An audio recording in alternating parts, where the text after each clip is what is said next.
estamos acostumbradas porque lo está en la Biblia, pero todo un retiro de volver al primer amor, ¿cómo? ¿Y qué? ¿Y por qué? Y bueno, me estuve pensando y cuestionando muchas cosas y aquí está lo que hemos preparado. Pero ustedes saben que para introducción estaba pensando en qué es lo que nosotros vemos. Entonces, hay un programa en la computadora, por internet, que se llama Google Earth, o sea, Google Tierra, Google Earth. Y entonces yo dije, ajá, me lo voy a bajar. Y lo bajé. Entonces, aquí lo vamos a poner a Google Earth. Esperen que yo tenía acá que con esto trabajo mejor.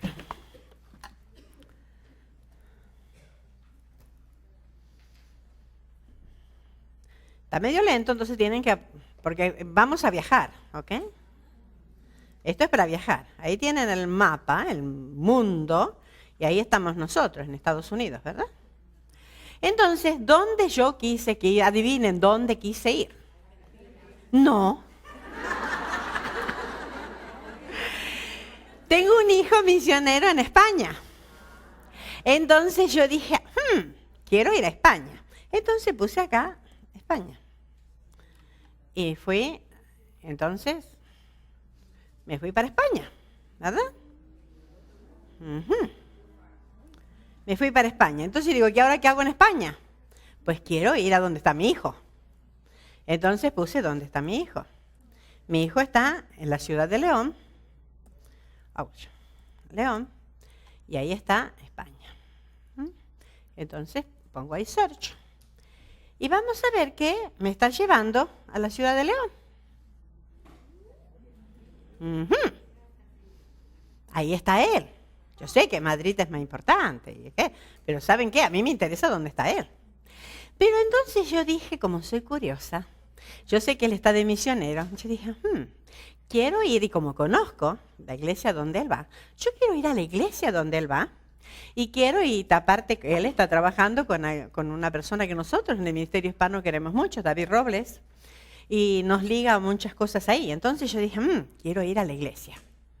Entonces sé que la iglesia está en la calle Colón, 35, y ahí está León, España, ¿verdad? Entonces puse ese search y me está llevando a la calle. Entonces dije, ok, ahí en ese puntito rojo está la calle, pero yo quiero ver la iglesia, ¿qué es lo que hay en la iglesia? Entonces lo que hice fue acá el puntito rojo y apreté. Ajá, y estoy viendo ya el techo. ¿Ve? Estoy viendo el techo. Pero no solamente el techo, sino que ahora estoy viendo dónde está, y ahí está, iglesia evangélica, ¿la ven?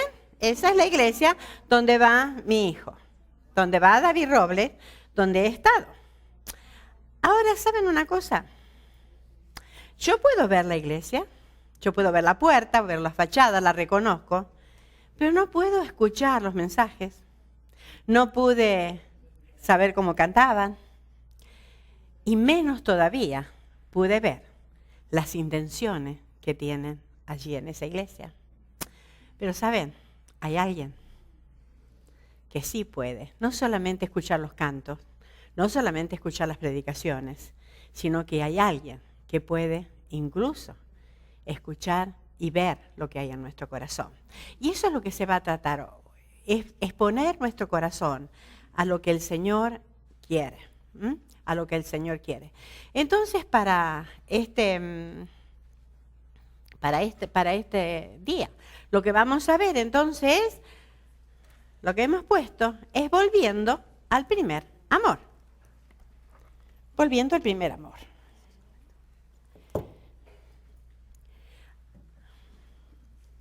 Ahora, volver al primer amor. Y fíjense que es una de las cosas que es lo que el Señor le está diciendo a esta iglesia, ¿verdad? ¿Por qué? Fíjense que vamos a tener este texto, el texto lema. Si ustedes esta vez no lo vamos a hacer, o sea, si quieren memorizarlo, fantástico, pero no lo vamos a hacer repetir ni nada, porque quiero que ustedes se concentren más que en el texto en sí, que se concentren en todo el mensaje en sí, y que lo quieran memorizar, sería bueno que lo lleven a su casa. Pero tengo contra ti, le dice el Señor, que has dejado tu primer amor. Recuerda, por tanto, de dónde has caído y arrepiéntete y haz las primeras obras. Eso es lo que vamos a hablar en este retiro. Eso está en Apocalipsis 2, 4 al 5. Yo, como tengo varias cosas para pasar, yo lo que les recomiendo es que cuando, por ejemplo, el texto, pongan texto lema y Apocalipsis 2, 4, ¿para qué van a copiar todo si tienen la Biblia? ¿Verdad? Entonces, muchas de las cosas, copien el título o una cosa así, pero lo demás escuchen porque ustedes lo van a recordar, porque si van a por punto, no vamos a llegar, ¿verdad? No avanzamos. Entonces le di mis tics para... Yo hago eso cuando escucho una predicación, no escribo todo lo que el pastor dice, pues no entiendo, no puedo, no alcanzo, mis manos... Pero sí voy tomando las cosas más importantes, no es todo. Entonces... Carta a la iglesia de Éfeso. Es carta a la iglesia de Éfeso. Vamos a entrar un poquito en qué es esta ciudad, porque sí tiene importancia en lo que es la ciudad de Éfeso en sí. La ciudad de Éfeso, esta iglesia era una iglesia que estaba en esa ciudad, en la ciudad de Éfeso.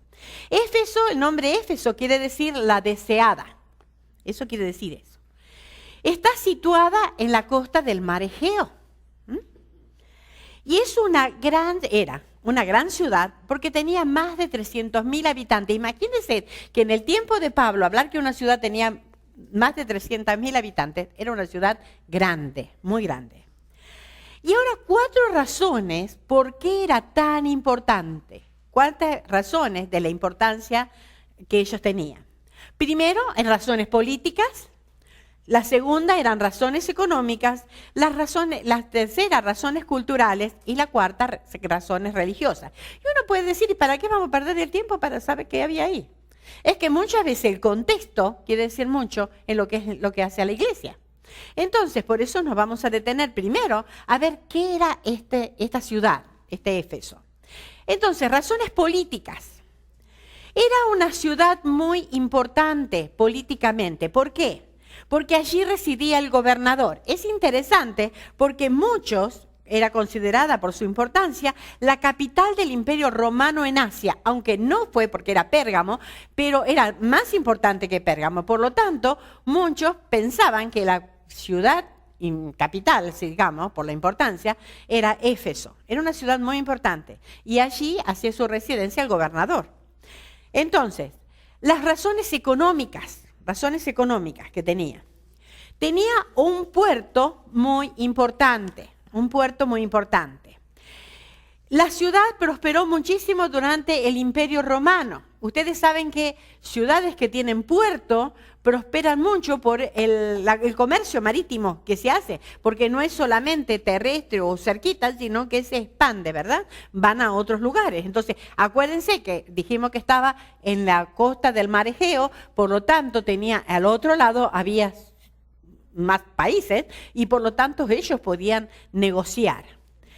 Su riqueza entonces se basaba en el comercio. Imagínense que un lugar donde tiene mucho comercio, hay muchos ¿qué?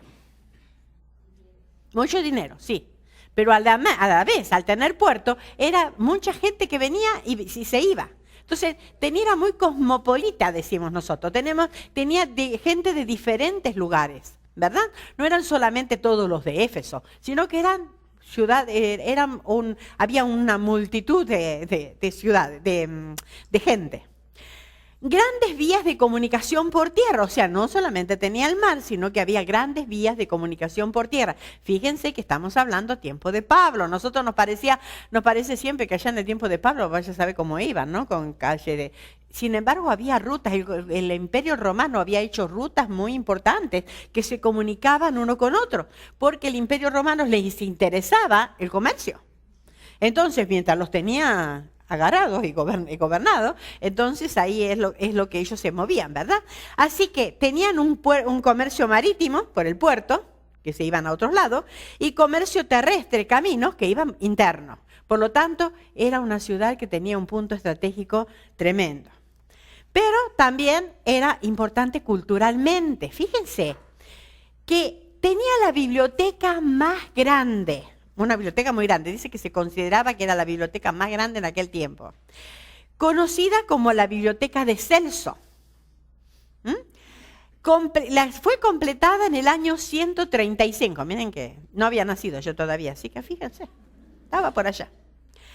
Almacenaban 12.000 rollos, imagínense que no eran libros como los que tenemos ahora, eran rollos, y almacenaban 12.000 rollos. Pero también, y es algo tremendamente raro, porque fue la tumba de su creador, o sea, como un gran honor, cuando se murió este Celso, lo enterraron. Así se llamaba, Tiberio Julio César Polemano. Si quieren el nombre para algún hijo, ahí tienen alguna idea. Julio más o menos, Tiberio Julio César Polemano.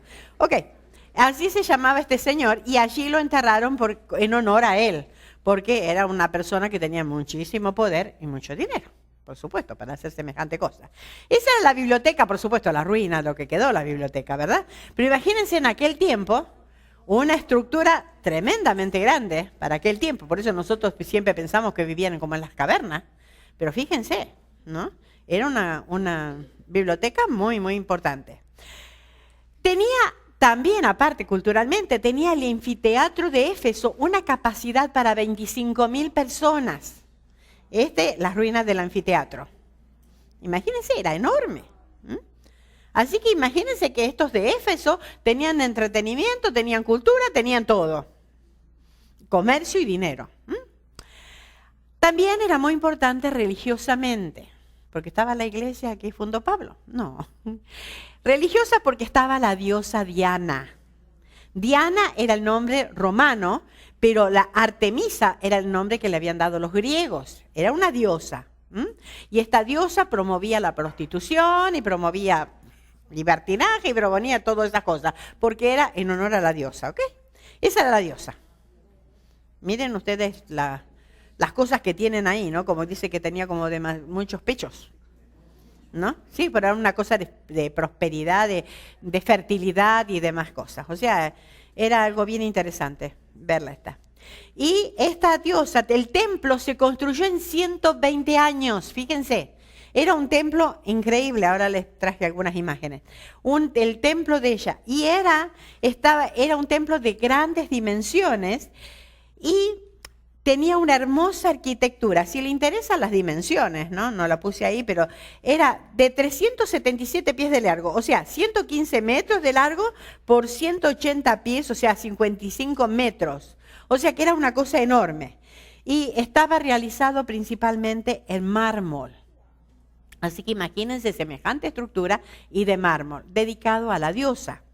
Y era el más grande del mundo griego y constaba de 127 columnas de mármol. Y considerado como una de las 7 maravillas del mundo. Así fue considerado esto. Entonces, ahí ven, ese era el templo. Así que fíjense el templo que tenía la diosa.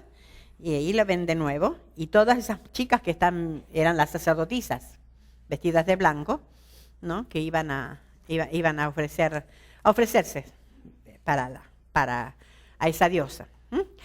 Ahora, en el interior del templo se hallaba la estatua de Diana, que estaba revestido con oro y plata.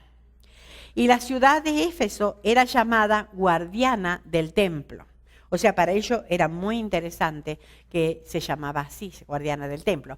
Ahora imagínense, en medio de este ambiente, cómo entra el evangelio, cómo entra el cristianismo, cómo entran a predicar a Cristo como el Salvador. Como el Salvador. Imagínense ustedes, en un mundo tan pagano, en una sociedad tan corrupta, en una sociedad donde lo único que valía era el dinero, sin embargo, cómo entra el evangelio y cómo, vamos a ver, cómo empezaron a prosperar dentro de los cristianos, ¿no? Dentro de la ciudad. Entonces, vamos a ver un poquito ahora la historia de la iglesia de Éfeso. Tuvo esta iglesia tuvo un gran comienzo. Ya nos vamos acercando, así que hágase de cuenta como el Google Earth que le puse ahí, se vamos acercando. Empezamos con Éfeso grandote, ahora nos vamos acercando un poquito más a la iglesia, ¿no? Tuvo un gran comienzo. Pablo está en Atenas, eso está en Hechos, capítulo 16, 17. Está en Atenas y llega a Corinto, en 17 están en Atenas, y llega a Corinto y encuentra a Aquila y Priscila, un matrimonio. Este era un matrimonio. Después de un tiempo, porque cuando se juntaron con ellos empezaron a enseñar, porque Aquila y Priscila eran cristianos, que habían venido de Roma, y empezaron, como tenían el mismo oficio que Pablo, que hacían tiendas, entonces empezaron a hacer como una sociedad, pero a la vez trabajaban, pero predicaban, enseñaban allí en Corinto.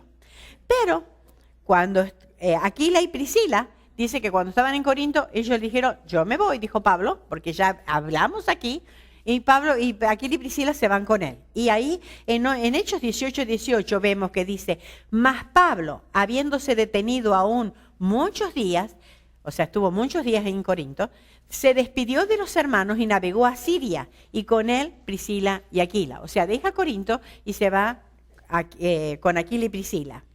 Llegan a Éfeso, ¿ven? La primera contacto que tienen allí, este es el segundo viaje misionero de Pablo. Llegan ahí a Éfeso y deja el matrimonio ahí. Él se quedó por unos poco tiempo, pero él dejó al matrimonio, se dejó a Aquila y Priscila con ellos. Y dice el versículo 19 del capítulo 18, llegaron a Éfeso y Pablo dejó allí al matrimonio. Entonces allí los deja y se establecen.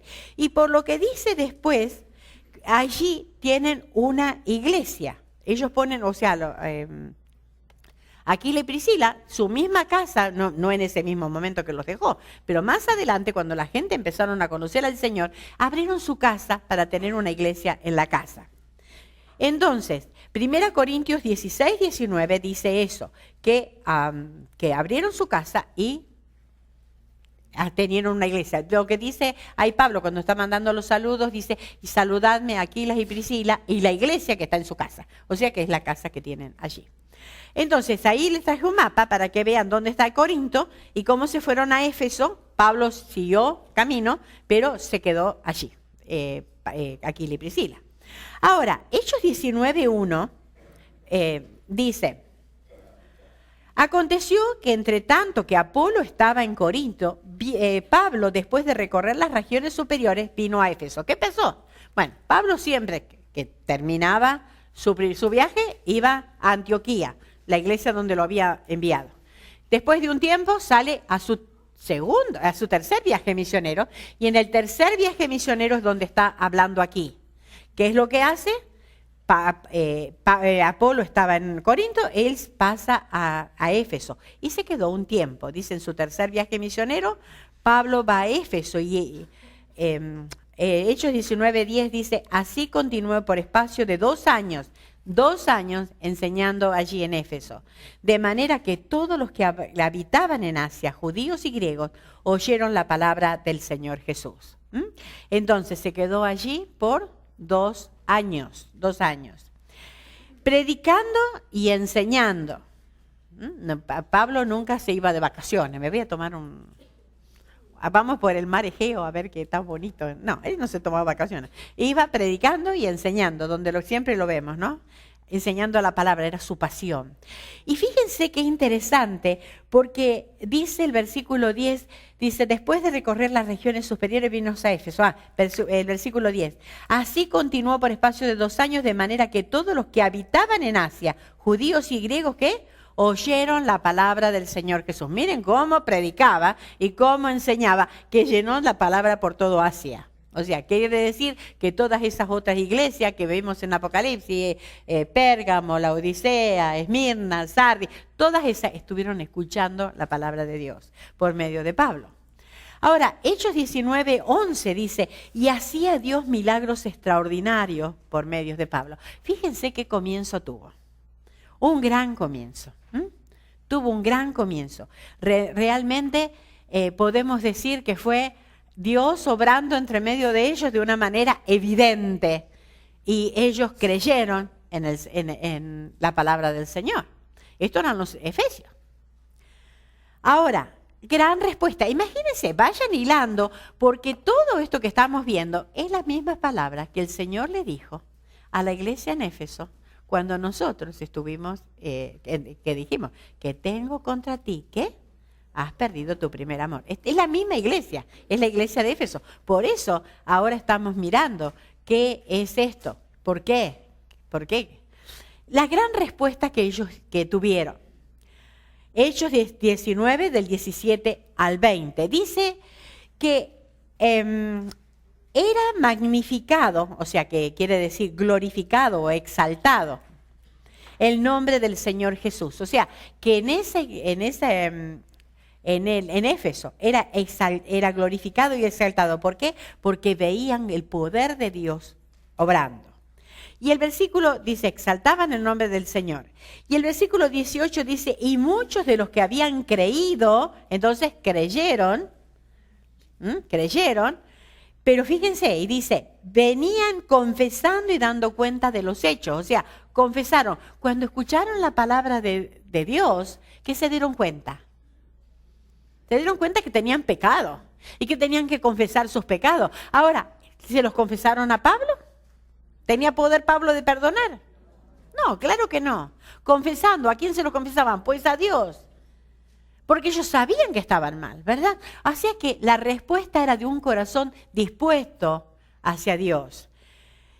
Y lo más importante, fíjense, se apartaron. Dice, asimismo, muchos de los que habían practicado la magia, fíjense cómo estaba metida todo eso de la magia y todo esto en medio de los de Efesios, dice, habían practicado la magia, trajeron los libros y los quemaron delante de todos, y hecho la cuenta de su precio, hallaron que eran 50,000 piezas de plata.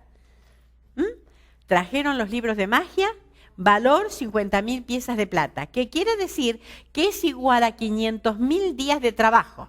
O sea, para hacerlo más fácil, 208 años y meses todavía. Esa es la cantidad que trajeron de dinero. Se la puse así porque si no, no nos entra, ¿no? Tenían que trabajar 208 años y meses para pagar todos esos libros. Imagínense cómo la magia estaba arraigada en el corazón de ellos. ¿Que no se puede romper eso? Claro que sí, Dios tiene poder.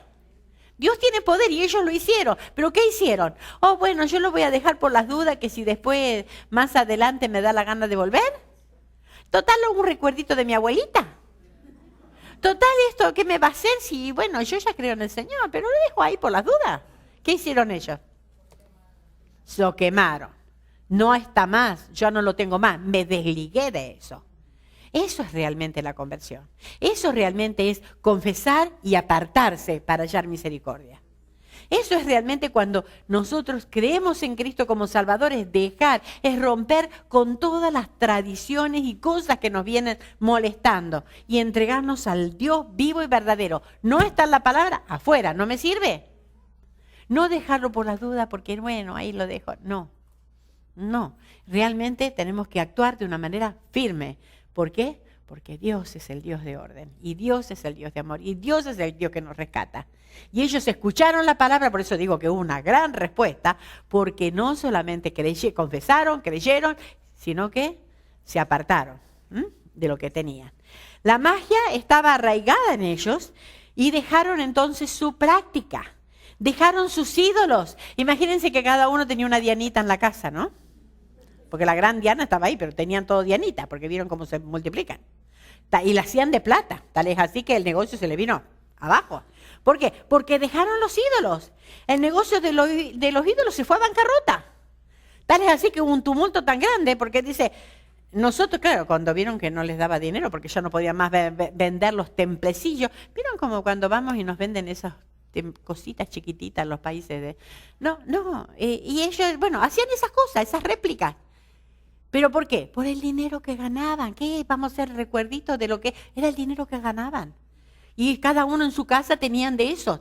Y claro, cuando empezaron a tirar todo esto, imagínense que el negocio se les vino abajo y ahí entonces el negocio se iba a bancarrota. Realmente una respuesta tremenda, una respuesta de corazón e importante, apartarse. Ahora también que tuvieron grandes maestros. Pablo dejó líderes allí. Pablo había dejado líderes. Dice en Hechos 20:17, enviando pues desde Mileto a Éfeso, hizo llamar a los ancianos de la iglesia.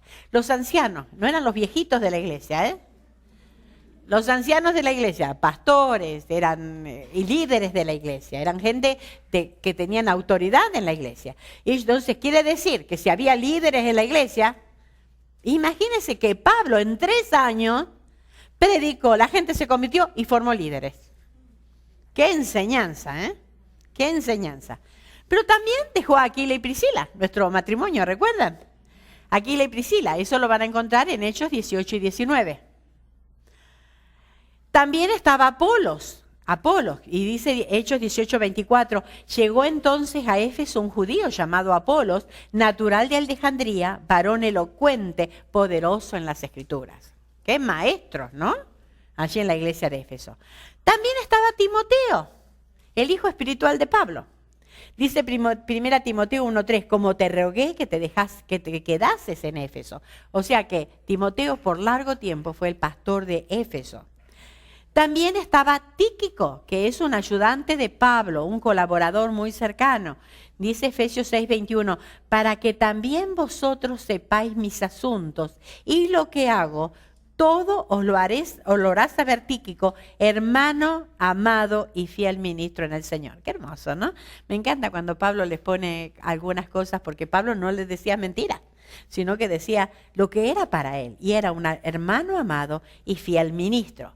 Pero también saben quién estaba ahí, Juan el apóstol, el que escribió el Evangelio de Juan y escribió las 3 cartas de Juan y también Apocalipsis. También se cree que estuvo como cerca de 10 años.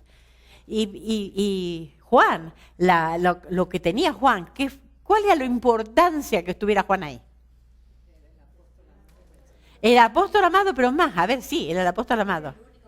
Claro, era el único que quedaba vivo de los que habían visto al Señor. ¿Se imaginan qué privilegio tener que decirle, sí, el Señor era así, el Señor hablaba así, el Señor estaba con esto? 10 años, se cree que estuvo allí el apóstol Juan. ¿Tenía maestro? ¿Y qué maestros, no? ¿Y qué maestros? Después Pablo le escribió una carta llena de verdades doctrinales. La carta de Efesios, que después vamos a estudiar. Es la carta de Efesios. Entonces, si usted vamos toda la carta, es una carta preciosa, que es la base que usan muchos para fundar una iglesia. La carta a los Efesios. Entonces, pasaron 40 años, después de 40 años de todo esto, después de 40 años de toda esta, que recibieron la carta, después de 40 años, después de todo esto, gran respuesta y demás, reciben otra carta. Reciben otra carta. Pero esta vez vamos a ver quién les escribe la carta. Y es el Señor mismo. El Señor Jesús mismo le escribe una carta a la iglesia de Éfeso. Y eso está en Apocalipsis 2:1, que ya lo vimos, ¿verdad? Dice, escribe el ángel de la iglesia en Éfeso, el que tiene las 7 estrellas en su diestra, el que anda en medio de los 7 candeleros de oro, dice esto. Entonces, ¿por qué decimos que es el Señor? Porque acá dice, si vamos a lo que dice capítulo 2, empezamos el versículo 1, dice, escribe al ángel de la iglesia en Éfeso, el que tiene las 7 estrellas en su diestra, el que anda en medio de los 7 candeleros de oro, dice esto. ¿Cómo sabemos entonces que es el Señor? Bueno, era un domingo en la isla de Patmos.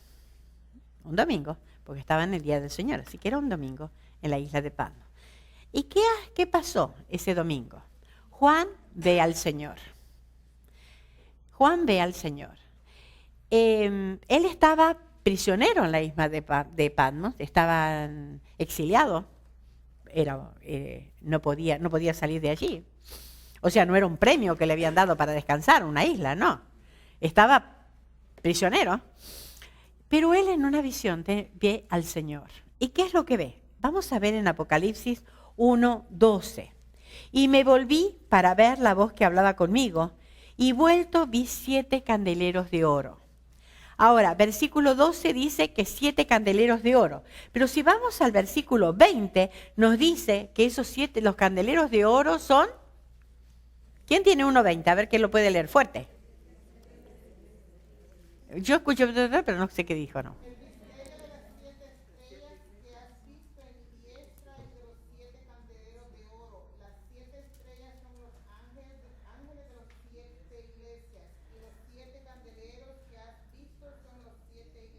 Ajá.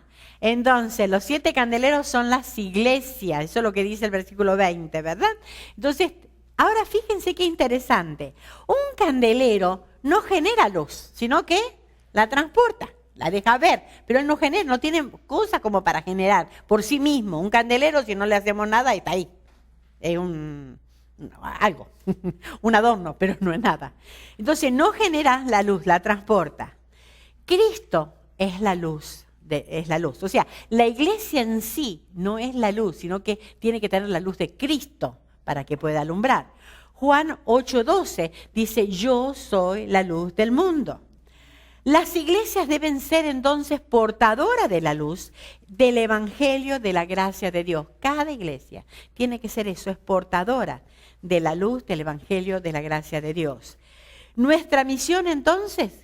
Nuestra misión, ¿qué es ser luz en un mundo caído. Y fíjense que Mateo 5:14 dice, vosotros sois la luz del mundo. Vosotros sois, o sea, el Señor dijo, yo soy la luz del mundo y ahora vosotros sois la luz del mundo. Y ahora dice, podemos decir, pero ¿cómo? ¿No dice que la iglesia es la portadora? ¿No es la iglesia la luz del mundo? ¿Qué somos nosotros?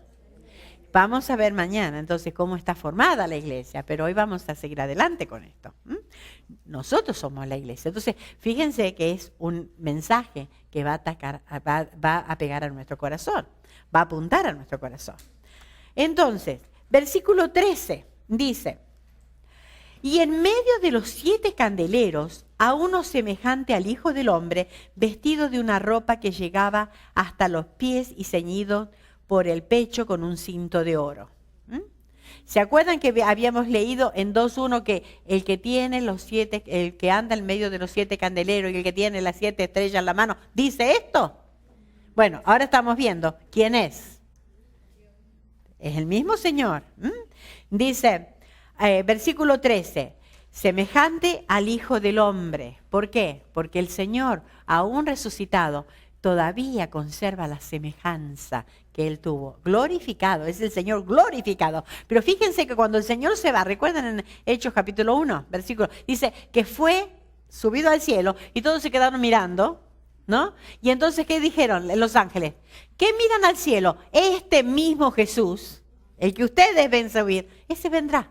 O sea, en algún lugar el Señor está en algún lugar del cielo, sentado a la diestra del Padre, está con un cuerpo glorificado. Es un cuerpo. ¿Y se acuerdan que dice que nosotros qué veremos en el Señor?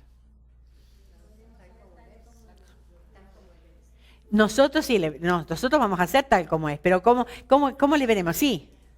¿Se acuerdan que dice que vamos a ver sus heridas? Sus heridas. O sea, el Señor está glorificado, pero el Señor está en el cielo, pero está glorificado. Es semejante al Hijo del Hombre. Semejante, claro, porque no era un hombre que tenía todos nuestros problemas, no se enfermaba. Así vamos a ser nosotros. No vamos a ser nubecitas. Nosotros, mira, cuando pensamos en el cielo, ¿qué pensamos? Que vamos a ser nubecitas flotando por ahí, ¿no? Todo lo más aburrido, porque ¿qué va a ser una nubecita? No, va a ser lo más divertido. Eso es lo que espero. Es el mismo Señor Jesús glorificado. Dice que está en medio, ¿de dónde? De los 7 candeleros. ¿Los 7 candeleros qué eran? Las iglesias. El Señor no es pasivo. El Señor ve lo que pasa en tu iglesia, ve lo que pasa en mi iglesia. Nos ve a nosotros cuando estamos en la iglesia. ¿Se dan cuenta? Nosotros, bueno, total, yo presto atención y pretendo. Nadie se da cuenta. Estoy así. Y mi mente, ¿saben qué? Puedo engañar al pastor, pero no voy a engañar al Señor. Así que el Señor ve. Dice que está en medio. ¿Por qué? Porque está evaluando a las iglesias. Tiene una ropa larga. La ropa larga simboliza que es un rey soberano. Es el rey. Está en el cielo y es el rey, es soberano. ¿Mm? A veces nosotros no tenemos idea de quién es ese Jesús y lo tratamos como, bueno, mi amigo, no, cae aquí. ¿Saben qué? Es el Señor glorificado, que nos ama y Él nos trata como amiga, pero yo no puedo tener ese trato con irreverencia delante del Señor, porque es el Señor, es un Rey soberano. Gobierna la iglesia, porque Él es el que gobierna la iglesia. Dice que está ceñido el pecho, ¿no? Es lo que el versículo 13 dice, que está ceñido el pecho con un cinto de oro. Y el ceñir el pecho es una figura del sumo sacerdote. El sumo sacerdote se ceñía el pecho, porque era algo que estaba intercediendo por los hombres, el sumo sacerdote. Ahora, el Señor es nuestro sacerdote, es nuestro sumo sacerdote, porque Él intercede por la iglesia. O sea, Él gobierna, pero también Él intercede por la iglesia. Versículo 14 dice,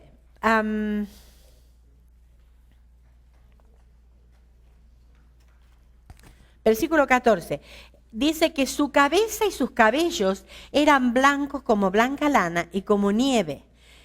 Como blanca lana y como nieve es el reflejo de su santidad. El Señor santo, santo, santo. Reflejo de su santidad. Dice que sus ojos son como llama de fuego. Uno puede decir, wow, a mí me asustaría. Pero ¿saben qué? No es que Él quería mostrar lo que era, pero lo que mostraba, lo que estaba diciendo con palabras humanas, lo que está diciendo que el Señor es el que escudriña los corazones, el que penetra. Como le puse en Google Earth, yo solamente lo que pude ver es la calle donde está la iglesia de mi hijo, donde va mi hijo. Pude ver el portal y hasta pude ver el cartel, pero no pude entrar ni ver lo que había dentro. El Señor ve lo que hay en el corazón. Y el Señor no necesita un Google Earth. Él tiene un Google Heaven. Porque por eso Él puede ver todo. Porque puede llegar hasta el corazón. Examinando las intenciones del corazón. No es solamente nuestra postura física, es las intenciones de nuestro corazón. ¿Qué tenemos? Nada se esconde delante de Él. Nada se puede esconder delante de Dios. Él lo escudriña todo. Esos son los ojos. Pero también el versículo 15 dice que sus pies semejante al bronce bruñido. Y el bronce siempre en el Antiguo Testamento hablaba de juicio. Porque el altar de bronce, todo lo que donde ponían las ofrendas, era de bronce. ¿Por qué? Porque hablaba del juicio. Y este es semejante al bronce bruñido. Bronce es juicio, es disciplina dentro de la iglesia. El Señor puede disciplinarnos cuando no andamos correctamente. Y de hecho lo hace. Entonces, tenemos que mirar cómo estamos andando, qué estamos haciendo y para qué estamos haciendo. Y eso es lo importante. Entonces tiene plena autoridad en la iglesia. El Señor tiene la plena autoridad para ejercer disciplina. El versículo 16, y tenía en su diestra 7 estrellas. 7 estrellas. Entonces, en su diestra 7 estrellas. Ahora vamos a identificar las estrellas. ¿Quiénes son las estrellas? Sobre esto hay muchos que piensan diferentes cosas, ¿no? Pero, bueno, nuestro pastor MacArthur y muchos otros, y bueno, ya sacando la conclusión, pesando todos los demás, llegamos a la misma conclusión. Versículo 20 dice que las 7 estrellas, candeleros, son... ¿Puede leer de nuevo el versículo, por favor, el versículo 20? 1:20.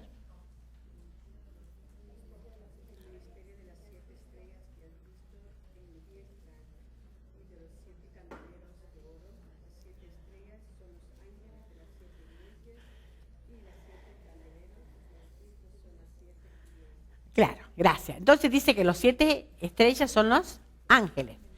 Ahora muchos piensan que cada iglesia tiene un ángel. Un ángel. Ahora, y fíjense ustedes que la carta que hemos leído, por lo menos como empezaba, dice, arrepiéntete. ¿Un ángel se puede arrepentir? No, entonces no puede ser el ángel, ¿verdad? Entonces, tiene que haber otra explicación. Estrellas quiere decir ángeles, y ángeles mensajeros. Eso es lo que quiere decir una palabra ángel, es un mensajero. Mensajeros representa a otro o ejecuta autoridad delegada por otro. Esto es un mensajero. Representa a otro o ejecuta autoridad delegada por otro. Entonces, en definitiva, son líderes responsables de las iglesias. Esto es lo que le manda la carta. Le manda la carta para cada uno individualmente, pero el que recibe la carta es el líder. Están, y fíjense que el líder está ¿dónde? ¿Dónde están las estrellas? En las manos, en sus manos. En sus manos los sostiene y los tiene, y Cristo es la autoridad de la iglesia. O sea, cuando a usted no le guste su pastor, piense que su pastor está ahí porque Cristo lo puso. Y que mejor que simpatice mejor, porque si no. Así que mejor que no le haga la. Y si cuando el Señor, y si es que está mal, el Señor lo va a sacar. Entonces, ore y deje que el Señor actúe. A veces nosotros queremos hacer como la guerra civil dentro de la iglesia. Entonces, no va para eso. El Señor es el que tiene un propósito en cada iglesia. Entonces, ahora la carta a Éfeso, ¿ya? Google Earth, ya va para justamente a donde tiene que ir. Carta a Éfeso. Y fíjese cómo empieza esta carta. Palabras de elogio. Dice, capítulo 2, versículos 2 y 3. Dice, o sea, las palabras de elogio son cosas buenas que hacía. Dice, yo conozco tus obras y tu arduo trabajo. O sea, trabajaban esforzadamente, como diríamos nosotros, trabajaban duro.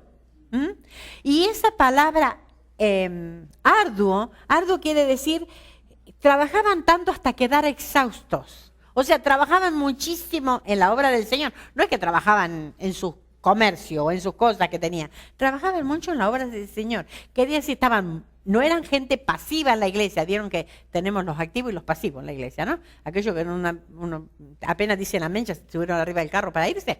Bueno, y los otros que están ahí para ver si hay necesidad para esto, para el otro. Bueno, pero, ¿saben? Es una de las cosas que siempre en todas las iglesias sucede, ¿o no? Bueno, entonces, el hecho es que esta iglesia eran de los activos. Estaban metidos en todo. Estaban metidos en un montón de ministerios, estaban metidos en un montón de obras que tenían que hacer. Realmente una iglesia trabajadora. Perseveraban, porque dice, yo conozco tus obras y tu arduo trabajo y paciencia. Esa paciencia era perseveraban, soportaban tiempos difíciles. Imagínense con todo el contexto que les hablé de lo que era Éfeso, imagínense que sí tenían que soportar y mucho. Tenían todo, como nos pasa en la sociedad hoy. Tenemos una sociedad en contra nuestra. Y con todo lo que se está viniendo. Todavía peor, está todo en contra nuestra. Pero ellos perseveraban, o sea, tenían paciencia, soportaron tiempos difíciles. Pero también dice, y que no puede soportar a los malos, o sea, disciplinaban el pecado. Entonces, en otras palabras, eran intolerantes con el pecado, o sea, disciplinaban el pecado. Había alguien que no andaba bien, disciplina en la iglesia. Y se ve que eran buenos para ellos. Ellos trataban el pecado y suprimían el mal. Pero también tenían discernimiento espiritual. ¿Qué es discernimiento espiritual?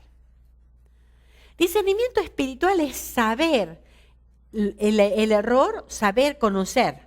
Fíjense ustedes que dice, has probado a los que se dicen ser apóstoles y no lo son, y los has hallado mentirosos. O sea, venían algunos con una enseñanza que no era la palabra de Dios, que no era lo que ya los apóstoles le habían enseñado y lo que ellos escudriñaban la palabra y sabían, lo que no eran eso, y ellos lo detectaban enseguida.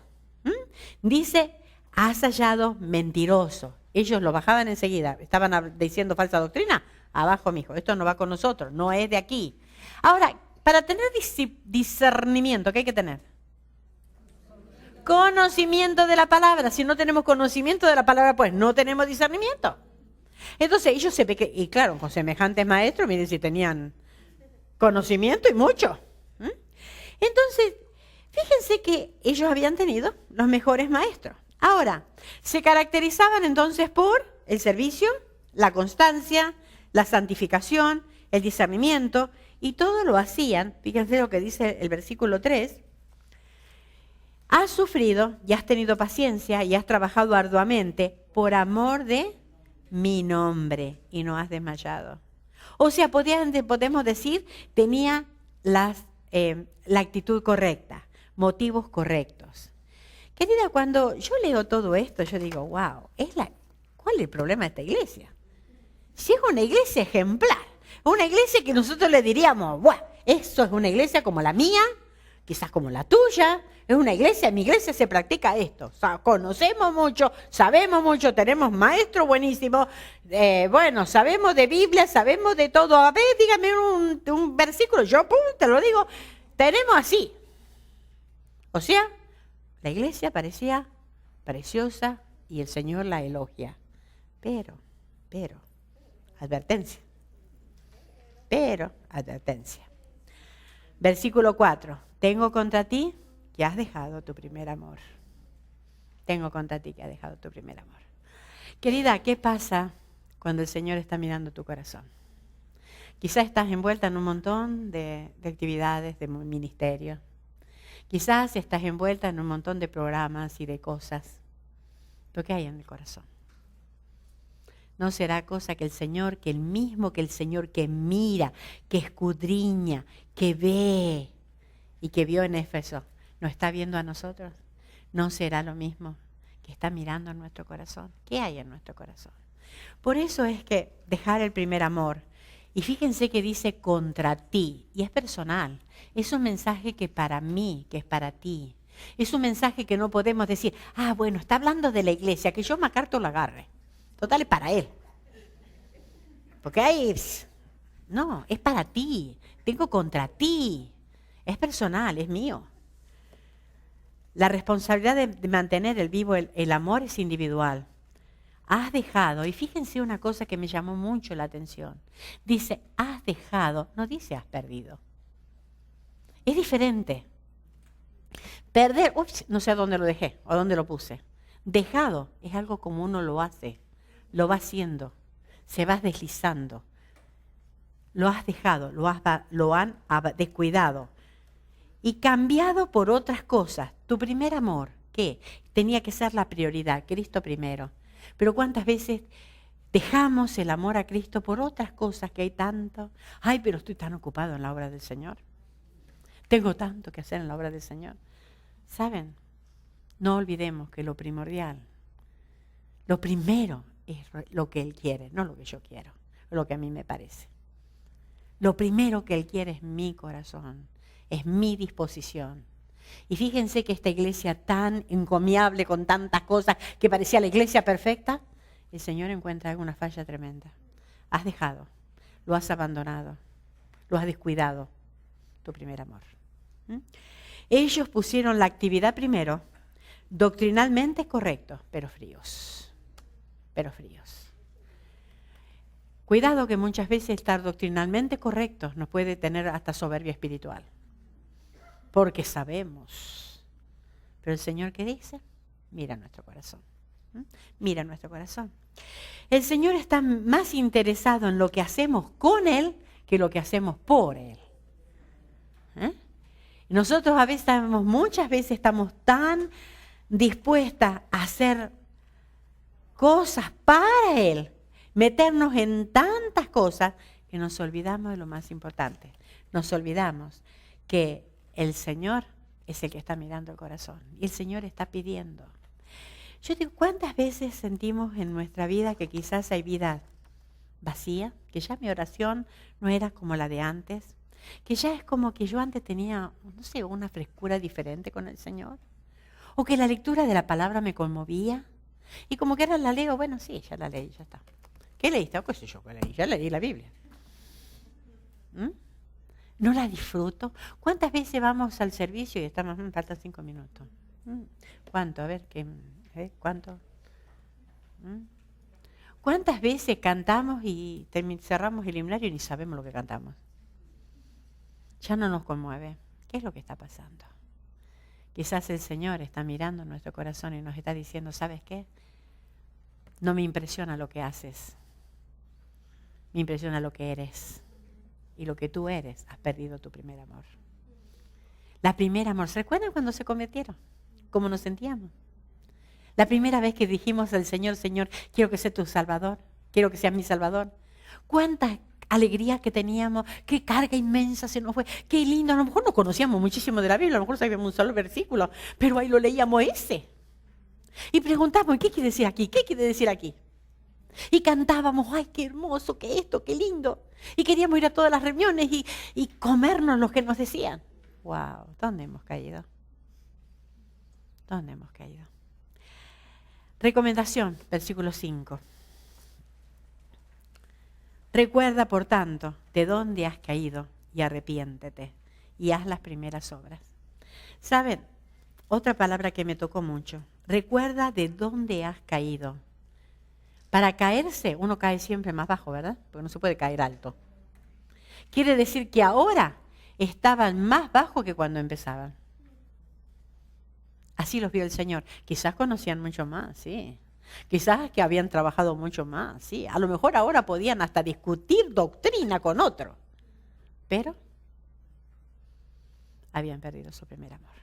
Estaban para el Señor, estaban más bajos que cuando habían empezado.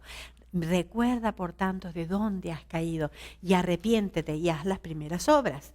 Entonces hay 3 pasos para volver, que en este retiro después lo vamos a ir mirando durante todo el retiro, ¿verdad? Pero ahora, para completar esto, recordar, primero, recordar de dónde has caído. El nivel espiritual que ahora tenían era más bajo que cuando comenzaron. ¿Cómo está tu nivel espiritual? No me refiero a cuánto sabes, sino cómo está el nivel espiritual. ¿Tenemos más deseos de Dios? ¿Tenemos más deseos de estar con el Señor? ¿O nos es una carga? ¿Hemos perdido el gozo? ¿Hemos perdido la alegría? Nuestro problema no es lo que no sabemos. Nuestro problema es que si no es lo que no sabemos, sino lo que nos hemos olvidado. El problema nuestro no es lo que no sabemos, sino lo que nos hemos olvidado. Cuidado, no tener amnesia espiritual. ¿Cuántas veces nos olvidamos de lo que tenemos y lo que somos en Cristo? Por eso en este retiro vamos a ver esto. El arrepentirse, porque recordar, arrepentirse. El amar a Dios es un mandato. Mandato es un precepto u orden de un superior a un inferior. Y el mandato viene de Dios, que tiene que, el primer mandamiento, amarás al Señor tu Dios. Una orden hay que obedecerla. Reconocer que la falta de amor es un pecado. De eso nos tenemos que arrepentir. Reconocer que la falta de amor es un pecado. Arrepentimiento no es solo sentirse mal. A ver si dice, ay, sí, me pesa no haber leído la Biblia, me siento mal. Bueno, mañana voy a leer 10 capítulos en vez de los que hoy. Entonces me recupero. No hacemos nada con eso. Tengo que empezar a cambiar primero mi corazón, de adentro. Nos llenamos de actividades. Ay, sí, la verdad que estoy convencida. Voy a anotar y a ver qué ministerio me puedo meter. ¿Saben qué? No se trata de eso. Cuando tengamos nuestro corazón ardiendo por el Señor, no nos van a tener que pedir por favor que hagamos algo. Lo vamos a hacer con alegría. Y vamos a cantar con gozo. Y vamos a aprender más versículos bíblicos. Y vamos a tener más cosas. ¿Por qué? Porque amamos al Señor. Y por amor al Señor vamos a hacer algo. Entonces, el arrepentimiento es volver. Es volver. ¿Volver a qué? A hacer las primeras obras. Las primeras obras. Hacer la tarea por amor. ¿Por amor a quién? A Dios y amándonos unos a otros. Acuérdense que el mandamiento es doble. Amar a Dios y amar unos a otros. ¿Listas entonces para volver al primer amor? Entonces arrancamos.